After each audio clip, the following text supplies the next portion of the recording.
Welcome to Real Chat with Kat, the podcast that's all about real conversations for real transformation. I'm your host, Kat Pulcinelli, professional speaker, MC, and best-selling international author.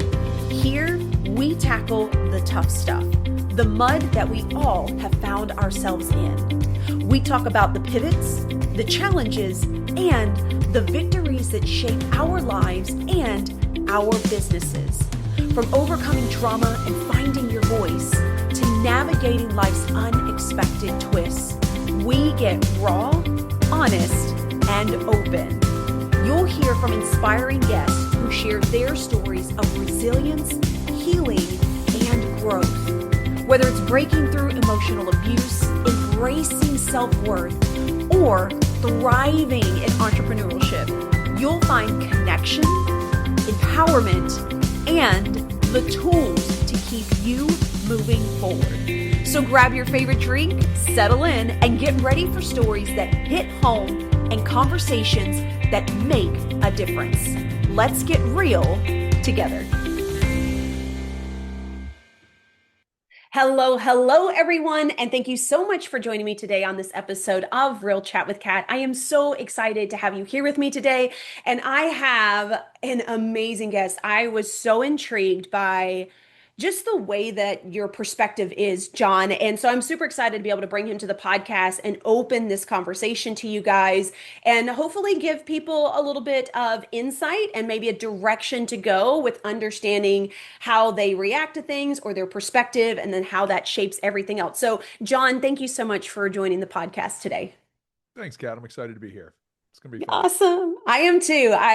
When you were talking about the prism of perspective, which I know we'll get into here in just a little bit, like I was so mind blown by the way that you had it laid out. And to me, it made so much sense. I'm a visual person as well. We talked about this. So being able to see that and all these different colors of the rainbow just made so much sense to me. So let me just let you do everybody a favor and introduce, who you are and what it is that you do. Sure. I'm John Geraghty. I'm a optimal performance coach, and I primarily work with people that own their own businesses, that are mature in their careers and that are thriving in a lot of ways, but really want to make sure they continue to thrive moving forward. And one of the areas that I do a lot of work in is perspective, because we don't experience the world as it is, we experience the world as we are. And so, in other words, we set up our own frame that determines our life experience. And there's some things, some big factors that play a role in that we like to play with when we're doing our coaching and development work, so that people understand, like, what are the knobs and levers that we can play with to create lives that are more fulfilling and that create more joy and impact. So that's really the purpose of the Prism of Perspective and the work that I do. I love that. And, I love that you talk about, I'm sorry, I have something in my eyeball, of course, as soon as we get started. I know that you talk about how we all see the world through our own lens. And this was one of the reasons why I really loved talking to you before this as well, is because we do tend to get in this societal setting where we're expected to see things a certain way, and then we expect everyone else to see things that way as well, and then we wonder why we clash and there's no communication and there's so much misunderstanding, and then we don't realize the effects that this has all the way across our lives, from our personal development and the way that we deal with friends and family and everything around us, to how we are dealing with things within our business. And especially for us that are in the coaching space or in a realm where we're trying to help other people, it's very, very important to be aware of our own perspectives, but also being able to see other people so we can be more open, right, to helping them reframe how they're dealing with their challenges, and leading them down a path that works best for them. Yeah, I think that, as you say, like, so we have our own individual experiences, and then it's set inside the societal context, right? So we're given a framework or frameworks in story, and then based on where we've grown up, our own experiences, our interpretations, some assumptions we've made about that, we then have our own beliefs about ourselves, who we are, who others are, how the world shows up. And that actually acts as this this lens through which we see the world. There's millions of bits of information to process at any given moment, but we can't process that much information. So what happens is our senses break it down to look for what we expect to see. In other words, we end up seeing the world we anticipate. And so, Mm, one of the things that's so important is to make sure that the belief systems that you have about yourself, about others in the world, are in alignment with the world that you want to experience. I don't mean that we want to be lying to ourselves, right? But if you're telling yourselves disempowering stories, right? If you're telling yourself about, you're emphasizing your flaws and your weaknesses and what you've done wrong, etc., you're actually setting up a framework for more of, what am I doing wrong? Where can I criticize myself? Right? How can I diminish my self-confidence? That's essentially the frame. On the flip side, if we look at it and give ourselves a hero's story, right? We talk about like the challenges that we faced, how we've overcome up different obstacles, what are the gifts and talents and passions we use to get to where we are. Then it actually gives us a frame of empowerment, right? We have expectation of our own self-efficacy so that we're going to be able to be successful. And so the front side of the prism of perspective really is all about, like, what are your beliefs? And you mentioned curiosity. We're going to land on beliefs, but we don't want to hold them so tightly that they become rigid, right? mm, And then we're with certainty, when we have certainty about the way we see the world, then we're not open, like you said, to other people's interpretations and their experiences. So, yes, we want to understand who we are, what our gifts and talents and passions are, how we want to contribute to the world, what we believe to be true, and then have the confidence that we can stand there with those beliefs and then take in other information and be influenced by it. Doesn't necessarily mean we go, oh, okay, I'll drop what I believe, but like, hey, that's an interesting perspective. I didn't see that. How do mm-hmm. I add that to my existing belief system? Or how does that inform my existing belief system so we can continue to evolve? Does that make I, sense? yes. And, when you're talking about it being rigid, I immediately think of the way that I used to think, coming out of an abusive relationship. There was only one way that I had the ability at that point in time that I felt like I could see anything and everything, right? And when I finally broke free from that, while there was a lot still coming at me from that place, there was this like beautiful open door, right? Like far off in the distance where I was starting to able to have the ability to see like, okay, day by day, things aren't the exact same as they used to be. So obviously, there's some form or way to kind of shift or change. Now, I didn't understand any of that in the beginning, right? I didn't understand how much our beliefs and the beliefs that others have put on us or that we have absorbed as our own becomes part of your everyday story. And ultimately, how much power you actually have to change that. I think that more of us have grown up in a space where what we are taught is what it is, and it's very hard to get out of that. So like you were saying, the rigidness of that, right? And I do think that sometimes that comes from just things that we experience or things that we experience on a regular basis that's kind of, in a way, for me, it was pounded to the point Right. to where I couldn't see anything else.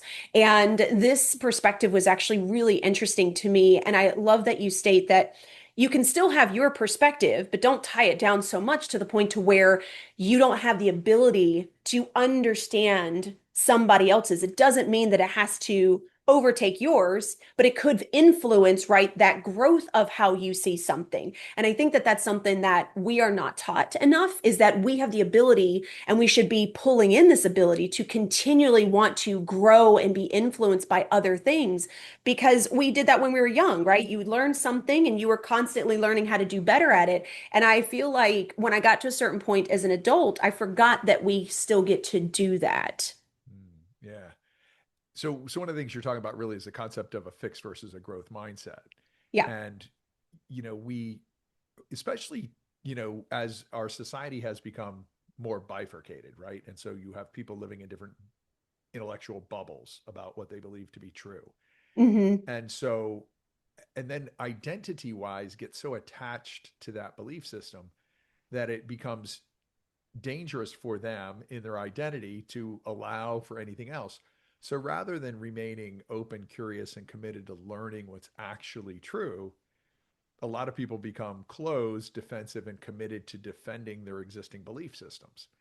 And so what I find interesting is a lot of times you'll hear people say, we don't communicate with one another, you know, effectively. And so I'm always like, okay, so let's do that. And they'll be like, well, I don't talk about politics or religion is often what you hear, right? I don't talk about politics or Yeah. religion. And so essentially what that person is saying is, no, I actually do want to be rigid and closed and defensive. I don't want to allow myself to explore the possibility that some of these things that I've set up as my beliefs aren't actually true. I'm more comfortable being right in my head, but wrong in reality, as long as Mm, I don't have to face the possibility that I've been kind of doing things based, off of things that aren't really grounded in truth. hmm. And so one of the things that so if we look at I'm going to run through the Prism of Perspective real quick. So Yeah. anybody who's ever seen the Dark Side of the Moon album cover, just think of that, right? So it's how a prism works, right? Light comes into the prism, and inside white light, as we know, are all the colors of the rainbow. So if you think of your life as white light, your life and all the opportunities are coming at you, and again, there's millions of bits of information. We're going to filter that down based on what our beliefs are, how we generate energy, and how we remain present is going to determine whether we see the world or see this experience as being victims, fighters, negotiator, contributor, collaborator, partner, or co-creator. And those are the seven colors of the rainbow on the backside. So if you think of the Dark Side of the Moon album cover, white light comes in, runs through our beliefs, our energy, and our presence, and it shows up on that backside. But if we're so attached to not allowing for other things to come in and we're just going to stay rigid here, it's going to shut us down. The piece around energy that I really think plays a huge role in how we shape this on an ongoing basis is like, what are your positive psychology practices? And at some Mm, level, I think that's about like, what do you do intentionally to shape your framework so that it's expansive and growing and supportive, right? And I think yeah. of them often as like clubs that you might have on a golf bag. So you might have like gratitude, forgiveness, compassion, visualization, breath work, meditation, mindfulness, journaling, prayer. Like all of those are alternative things that you might do to impact intentionally from your part, not society's part, how you see the world. And part of it is like, are you doing the things that are necessary in order for you to have the perspective that gives you choice? Or are you neglecting that? And so many people don't even think about positive psychology practices as something that they would intentionally engage with, Mm, or they have them very narrowly focused. I do this, but I would never do that, right? hmm. That's actually of the devil or whatever it happens to be. That practice is bad. This practice is good. Yeah. And so I think, really being open to that, thinking about how are you engaging in a way that's going to shape that lens for you so you can continue to evolve rather than to, if you show up at I'm 62, if I'm 82 and I still have exactly the same beliefs at 82 that I had when I'm 62, I wasn't really paying attention, right? Yeah. I was just trying to defend things. And I see so many people that are like, I'm gonna die with the exact same perspective that I have today. I'm holding on to it so tightly. Then Hmm. you're right. We're not going to be able to communicate because you don't really want to communicate. You may want to share your thoughts, but you're not really interested in gaining new insights. Yeah. Does that resonate with how you kind of experience things? And what are some of the practices you use? Yeah, I kind of this makes me think of like when we think of science, Uh-huh. like science doesn't stay in one thing, because if they do, Right. we'd never be able to explore and learn other things, right? Invention, same thing. Somebody Right. tells you it's Scientific never going to method is work. all about Yeah. challenging what you believe to be true. Yeah. And so that immediately is like where my brain went. I'm like, okay, if we think about it that way, right? To me that makes sense. Not that I even thought about it like that several years ago. But we have inventions and we have science and we have things that are evolving all the time. So why wouldn't we want to fall into that category? And I think that, for me, I think it was just because it wasn't a conversation.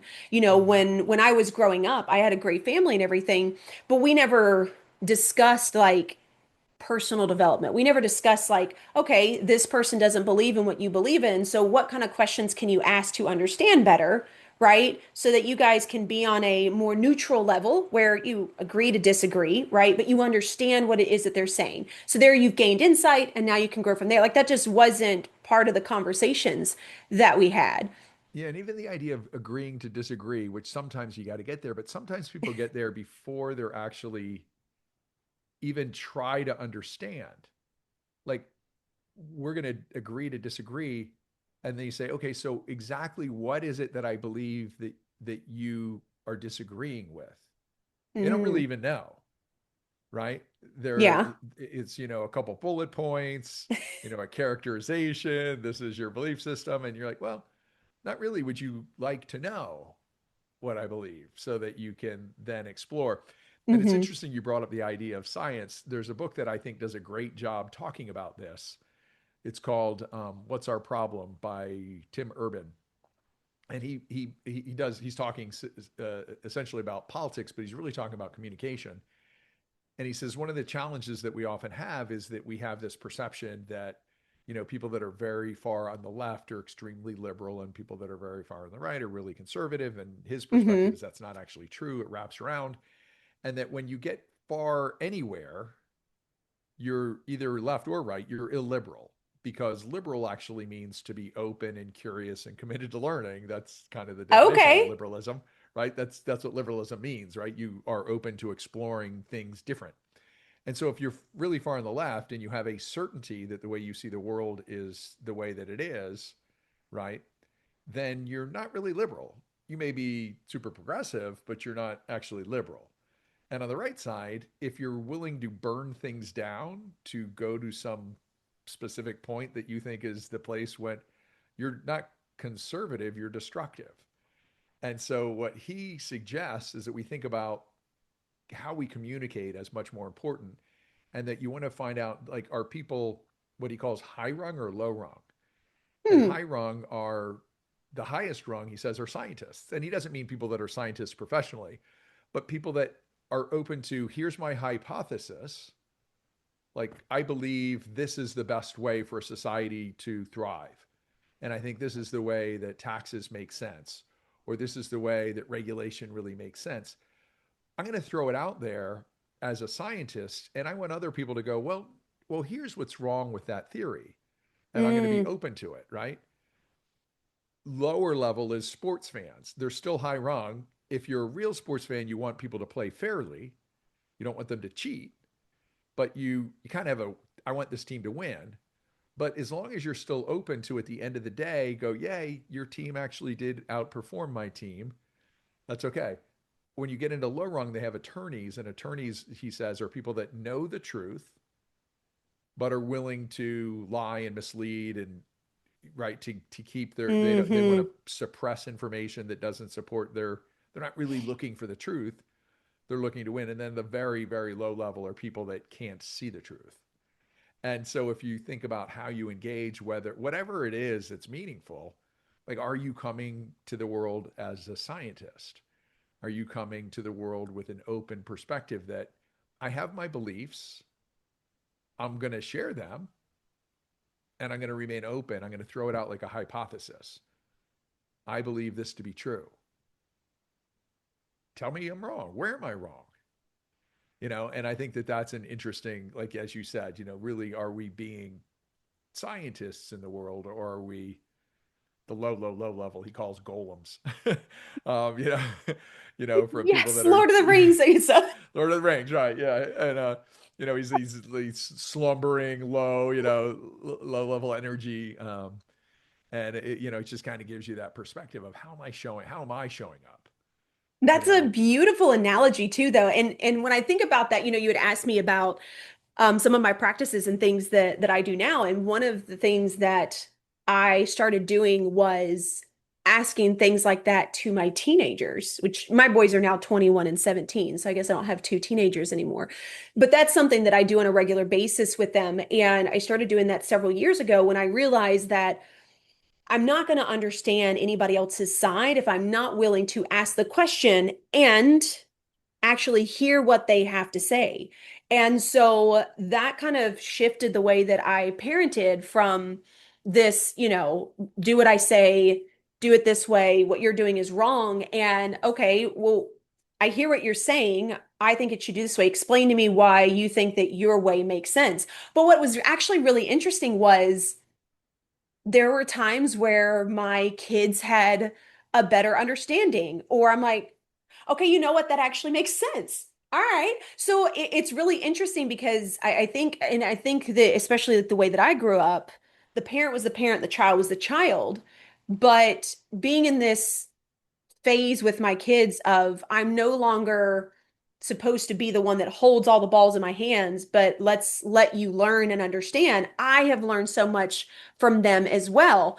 And I mean, they're in a different generation than I am. They're in a different time in the world that I am. So, of course, their perspectives are completely different from mine as well. But it's been really interesting and also a lot of fun to Uh-huh. be able to ask those questions and kind of get their feedback and learn from a completely different generation and completely different perspective than what I've ever been able to see. And I don't know, it's like when their friends come over, it's one of my favorite things is like start asking them questions and getting them on a roll on stuff because it's really neat to understand how they are starting to perceive things and then have a conversation of, okay, well, I understand that, but have you thought about it this way? And I think that we need that more in the world too, for Mhm. especially the younger generation. But All of us. I mean, the older generation, like, I think when I look at my generation, so many people are so rigid in their, they've locked in, they feel like they've learned what they're learning. They're now, you know, crusty instead of being flexible, right? yeah. And so, yeah, I love what you said there. And when you were having those conversations, here's what I also have learned. When I seek to impose my perspective on my children who are 23 and 21, um, I'm not really effective. When, right? Yeah. Even if in from my perspective, it's an area that I have great expertise and experience, etc. If I deliver it from on high, it doesn't really get received well. Yeah. If I'm open and curious and I share, like, first understand what their perspective is, and even there's an idea, a straw man argument is when I try to misinterpret what you're saying in such a way that your argument's easy to beat, right?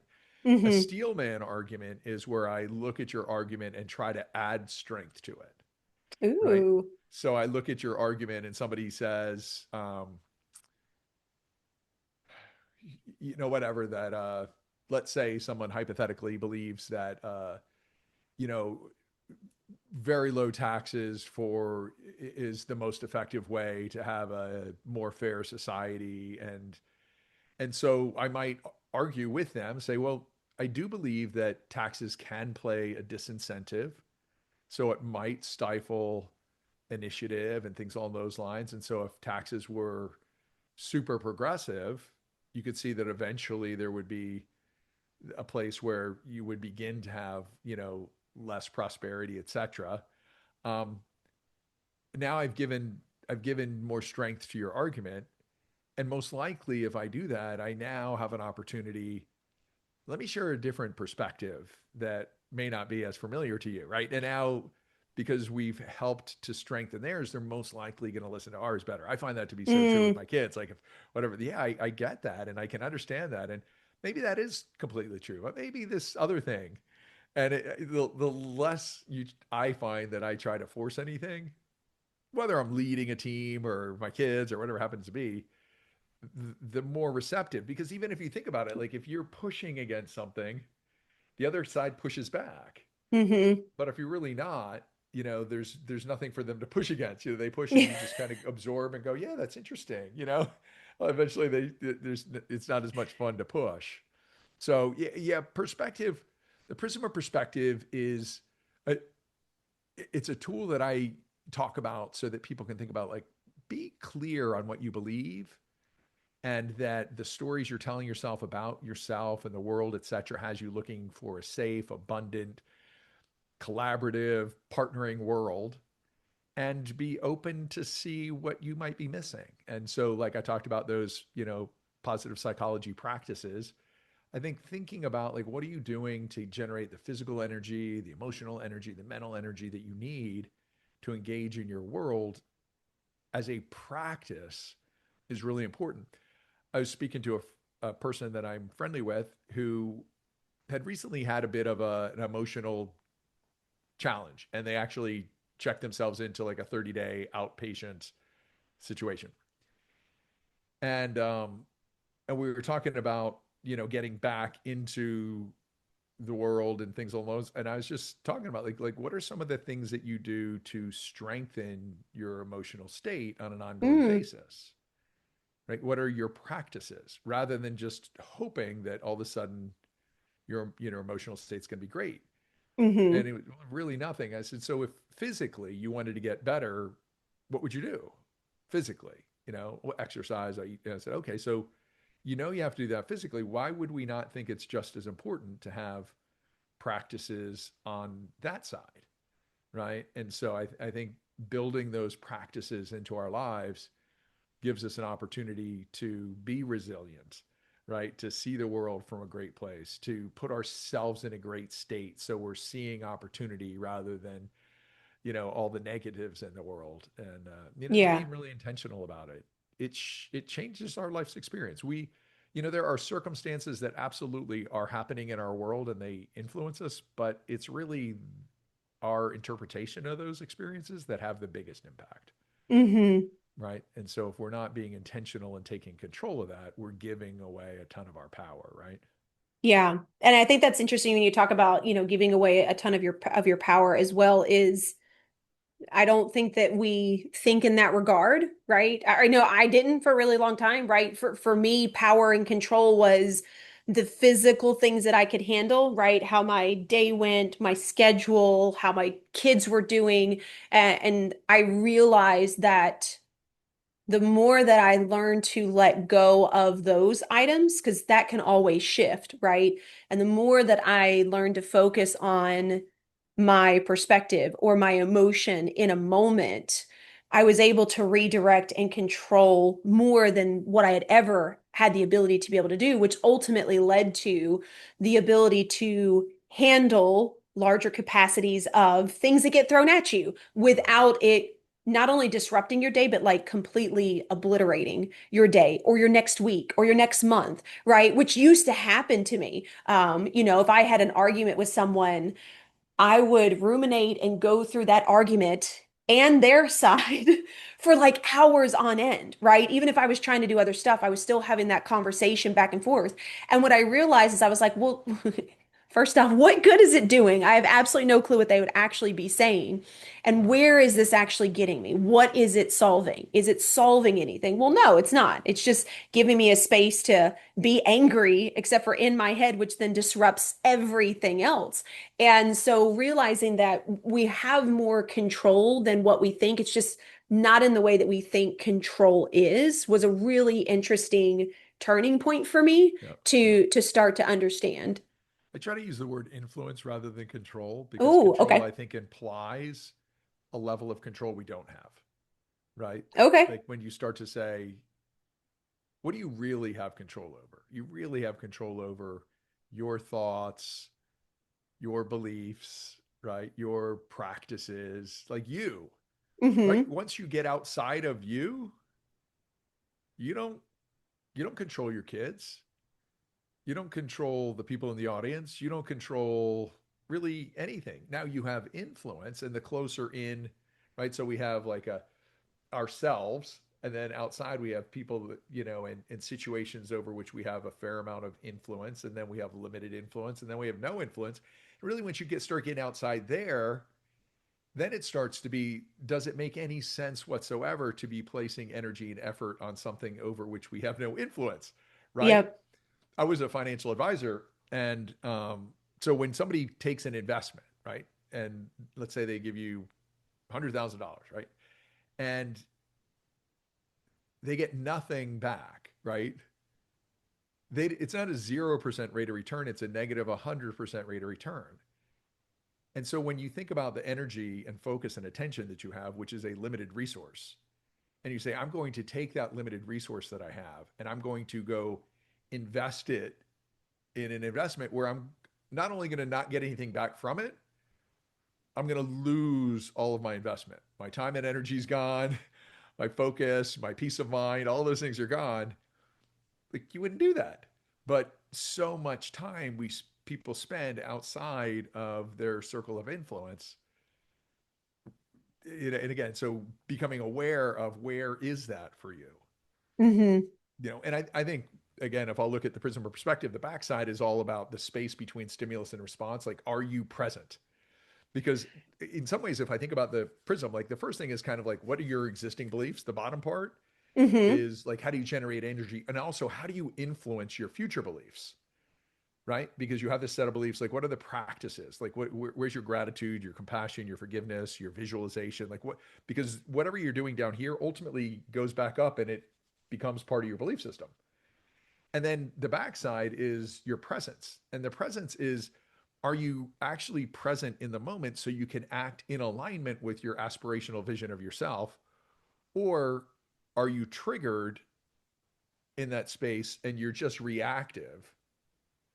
And so that you may say, I have this vision of myself as someone who's peaceful and loving and kind and compassionate and collaborative. And you're like, great. So how did you show up the other day? Oh, I bit that guy's head off because he said something that I didn't completely agree with. And you're like, okay, maybe we can work on the present side there. Like, how do you, in Viktor Frankl in The Man's Search for Meaning talks about the space between stimulus and response as, that's where we make our meaning, right? Something happens and then you have to figure out like, what's your opportunity there? And so I think all of those play together to give us our life experience. And by being conscious of the different levels and ways we can play with it, we get to create our lives in the way that we want to, our life experience. Because that's, at the end of the day, that's what's going to determine your life, right? Like what were the Mm-hmm. emotions you were feeling all the time? You could have a beautiful car, great house, wonderful, whatever. But if you're angry and jealous and vindictive and spiteful, that is what you are, Yeah. right? You were those things and you drove a nice car. Yep. That was your life experience. It wasn't like, oh yes, and because I was in a nice car. No, nothing happened. You were still vindictive and whatever. And so it's really thinking about like, how do I stay present to make sure um, I'm showing up as this idealized version of myself, or at least getting as close as possible. Mm-hmm. And that's, I and I think that's what many of us really want to do, like have that experience of ourselves as our highest and best, rather than some instinctive animalistic version of ourselves that, is, us showing up at a lower level than what's possible. yeah. Yeah. And I love this idea of, or not even idea, but the concept of, you know, seeing things different, but also being present. Because again, I don't feel like that's something that we talk about a lot in our society because it's always go, go, go. And so I'm curious to know, from all the things that you've seen and the way that you've created this, and which I love this prism aspect. It's just I love visuals. What kind of got you to this point? Like, what do you feel like were some of the things that you experienced that kind of gave you this epiphany or understanding or perspective to decide, like, because I know we all have a backstory, right? All That right, we that got bleeds plenty of into. backstory. Yeah. So I grew up, um, I look at it like when I've thought through this actually, like even thought about when, my first memories, I came from a pretty dysfunctional family, like a lot of people do. My parents divorced when I was 8. I never really saw my dad again, but for maybe, an hour here and there, till he died. So probably a total of 24 hours collectively over that time.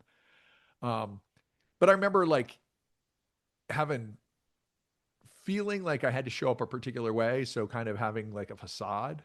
Mm-hmm. Um, I had been recognized early on for like academic and athletic achievement. And so that became a big identity thing for me. Um, so it was really important to present myself a particular way rather than to be a particular way. And eventually that stuff stopped working when I was no longer, you're everybody's, not everybody, but in a small pond, it's not as hard to be a big fish. You start to get in a bigger pond, you start to realize like, oh, I'm not as big a fish. And if your whole identity was built around the idea that you're the biggest fish, then stuff starts collapsing, right? Mm-hmm. And being kind of recognized for achievement and things along those lines actually starts to build, for any parents listening, it actually builds in the kids a fixed mindset rather than a growth mindset. And they begin to identify themselves as being this thing, this fixed thing, rather than just we're moving through life and we're continually learning and growing and developing. So for like 15 years from 14 to 29, I kind of stagnated. Um, all through high school, college, and the beginning after that. I drank alcoholically, in that I would often trying to escape from discomfort. And Mm. so I was, it wasn't like I was under a bridge. I got through high school, I got through college, I had a job, things along those lines. But it was definitely big time getting in my way. And it wasn't until I realized that path was absolutely not going to work for me that I began to look at other things. And so that was 33 years ago. And so over that time, I became like a voracious learner because I hadn't really learned for Mm-hmm. like high school and college. So I was like, I kind of wanted to prove, like, I don't know what I wanted to do, but I started reading and learning, etc. And so I've been exposed to great thought leaders for the last 33 years who were kind enough to do a bunch of work and put it down in a book that I could read. And then as a coach, I've worked with, hundreds, if not thousand people over time that have also been exploring how do they continue to grow and become their best. And so that evolutionary process, I think, helped to shift me. And and then the prism of perspective just kind of came out of like all of the different things I was exposed to, thinking about like, how do you make sense of all this? Right? You look at the idea of that we see the world differently and that there's perspectives, and we look at the different energies that people might resonate at, and you think about like, well, what's causing that? And like, where are the places that we can plug in? And so, for me, I was, understood, okay, what I believe to be true about myself, my identity belief is the hugest thing, but also what I believe to be true about others, right? Because if I believe others are unfair and dishonest and whatever, then I'm going to look for that every time I engage with you. Mm-hmm. I'm going to look for proof of and I'm going to say, oh my God, Kat, yeah, when she was doing this, I could tell she wasn't really being honest in what she was saying. Her eye twitched and I knew the whole time everything, right? So you're going to look for what it is, or the Yeah. world, right? I think the world is dangerous. Somebody tells me it's a dangerous world, then I'm going to look for all the danger. I'm going to look for all that rather than, oh no, the world for the most part is collaborative, right? We have this idea of survival of the fittest, where if you look at evolution, I'm a believer in evolution. It's really a collaborative process, right? You think about even inside the human body, there's tons, right? There's tons of organisms that aren't ours that are critical, right? Mitochondria is generating all the energy. You have the gut microbiome that's kind of doing all the digestive, and they're not us. They're other entities that are helping us exist. And the same thing is true throughout the world. So you start to say, is the world really dangerous, or is it quite collaborative? Is it working together? Mm. And so it changes your frame of reference. And then if you begin to look for the opportunity to collaborate and partner and to co-create, you see a different world than if you look at the world like I'm a victim or I'm a fighter and it's dangerous. And so I think all those things kind of collectively come together to shift. And you land where you land and you realize like this is just a mile marker on the journey. I'm on mile 62. Who knows how many miles this goes, but it's different than it was at 61, and it's, radically different than it was at 29. And it'll be different than it is at 70. And if I thought that I was going to show up believing the same things I believe at 70 that I do at 62, well, what would be the point of doing it? Yeah. Right. And Yeah. so, my opportunity is that. And then you talked to, like, early on, like, what do I really want to do? I want to change at some level the way people think about aging pretty significantly. I think that I know that there are genetic components, but they're much smaller than people want to attribute them. And we don't have to age as rapidly as the vast majority of people are aging. And so, again, when you're thinking about it, like, what are the things that you're doing to be physically vital so that you can continue to be a contribution for a really long time, rather than feel like, I'm done. I can't imagine, Hmm. 65 is an age where a lot of times people are thinking about retiring or whatever. I can't imagine 3 years from now thinking I'm done being a contribution, right? Like, this doesn't make any sense. Like, oh yeah, I've contributed everything I have contribute. When what's true for me is I'm way more effective at contributing than I've ever been, right? I've learned more, I've experienced more, I've, built some skills. So that's kind of the way I look at it.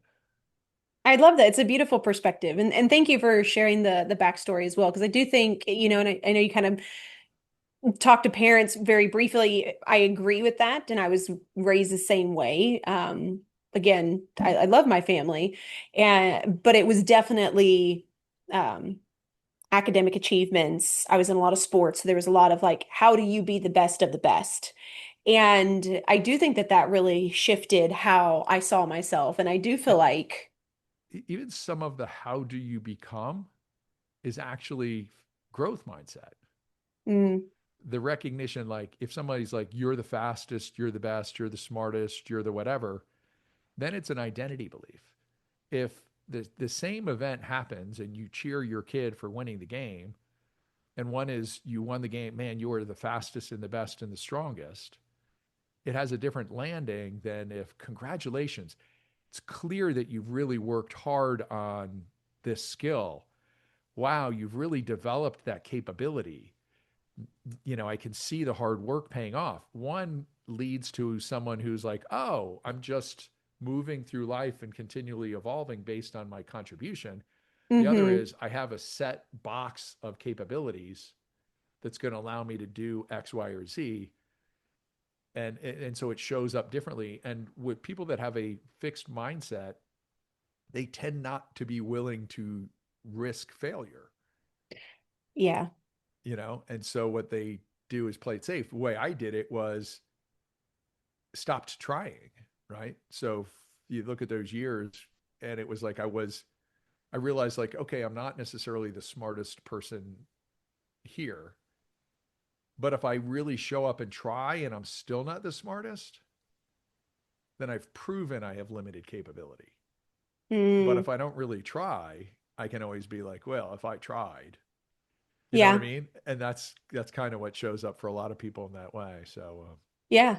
No, I it's appreciate that because I used to definitely fear any type or any form of failure at all. And it's obviously something that's still like pings, but I know that it's not going to destroy my life, right? To be able to test it out.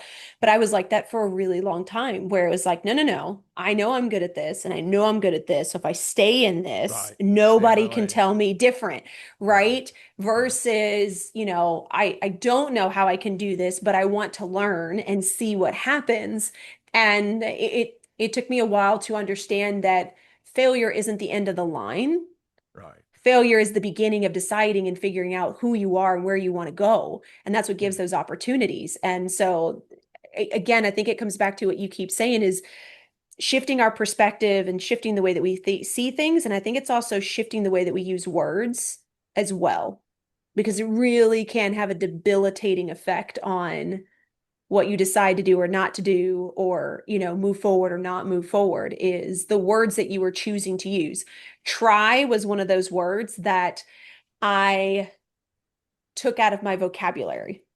Yeah. And I had a coach that was working with me, and she was like, "You say try every single time." She said, "And I feel like you use try as a way to say, well, if I do it and it doesn't work, right? So you kind of get yourself off the hook instead of, Right. okay, well, I did this, but it didn't work. So what can we do next?" And I realized that I really was using that for like absolutely, that was like my default of my safe space. And so I stopped using that word. It was either I was doing it, or the plan was to do it, or it's on my calendar to do something, but I stopped using try because that was my default, my safe space to be that in between, but not fail, but Yeah, and it gives you that idea that you begin, once you say I try, you're beginning to set two visuals in effect. One of you succeeding and one of you not succeeding, right? So if you're saying I'm hmm going to try to do this, you're setting up a visual of success and a visual of not success. And then your psychology, your subconscious doesn't really know where you want to go. Whereas if you are clear, you're doing this. And I had this conversation actually with one of my daughters the other day. She was talking about something she was trying to do, and I said, "Well, you're doing that." And she's like, "Well, I'm not totally succeed." And I'm like, "Yeah, well, but that's what you're doing, right? You're hmm doing that thing." And along the journey, there's always times where like, "Oh, I got some feedback." It's that particular way I was doing that that's not working, but it doesn't mean I'm not doing that. And I think, hmm like you said, words matter a lot, especially the words we say to ourselves. Yeah. One of my favorite quotes is never say anything about yourself that you don't want to be more true, because you begin to make it true, right? Ooh. Whatever you're saying about, I'm not good at this, or I'm not, like, unless you want to die with that being true, you probably want to stop that.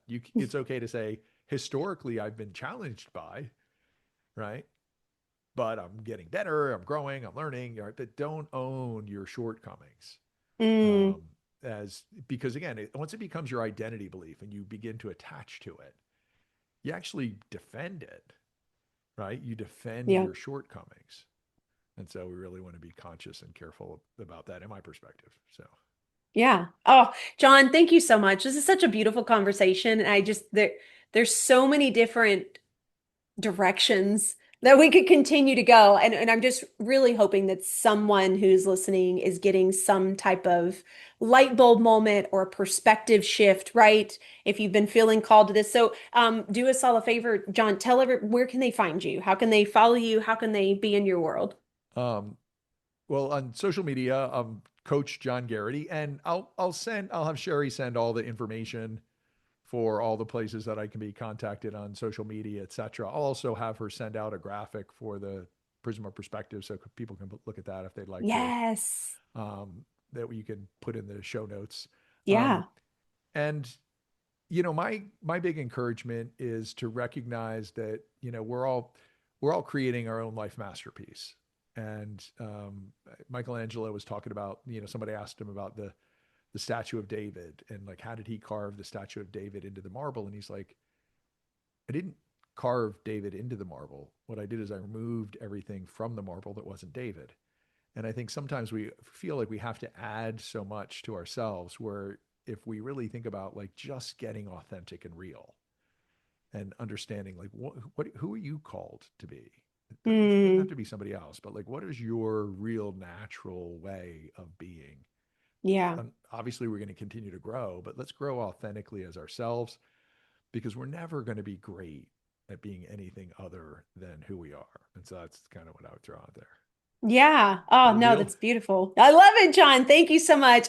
Thank To you for having me everybody. on. It was a lot of fun. Yeah, of Yeah. course. To everybody else that's out there, we'll make sure we have all the information in the show. So we'll make it super easy for you to find the information and to be able to get in touch with John. And you know what? I think we're gonna leave it on what John had to say. I really do believe that we are meant to be here to continually learn and grow. And if you're not doing that, what are you doing? And so I challenge you to think of how you see things in the world and the direction that you want to grow, right? And being more of you, because that is ultimately what you have. And I can definitely say, from putting the facade on to choosing to just be freaking me, this is 10 times better Whole lot than easier, isn't anything. it? So much Easier easier. and fun, right? So like, So lean much into fun. yourself and know that Yes. we're all great the way we are.